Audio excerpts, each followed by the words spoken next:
80,000 Somali Americans call Minnesota home. Soon upwards of 100 ICE agents could be targeting them living here. Many understandably nervous, but according to census data, almost 58% of Somalis living in Minnesota were born in the U.S. That's nearly 6 out of 10. And of those who were born outside the United States, 87% are now naturalized citizens. We're talking about American citizens.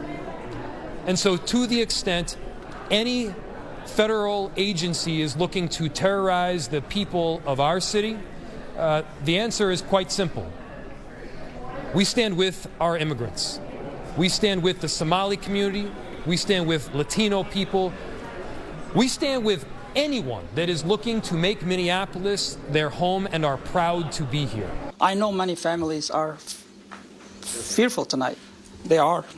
But I want you to know that City of Minneapolis stand behind you. The police say that the ramped-up immigration enforcement started in Minneapolis over the weekend. In fact, yesterday, a Fox 9 crew capturing agents questioning 2 men from Somalia who say they were stopped and had to prove that they were living here legally.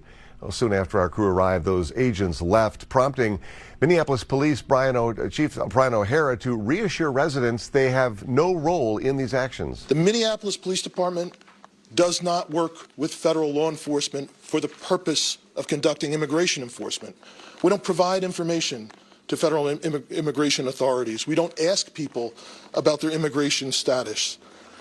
Our mission is clear: to protect life, to uphold the law, and to maintain safety for all people in our communities. Now, the owner of a cafe in the Carmel Mall believes that business has been slower than usual the past few days because specifically the rhetoric by President Trump. She says that people are afraid to go out in public, fearing that they will be stopped by ICE agents. She says that because of the spotlight that's been put on the recent fraud cases here in Minnesota, the president is unfairly painting the entire Somali community with a broad brush.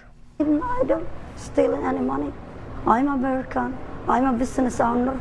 I'm working. I've been in America 26 years. I have my own house.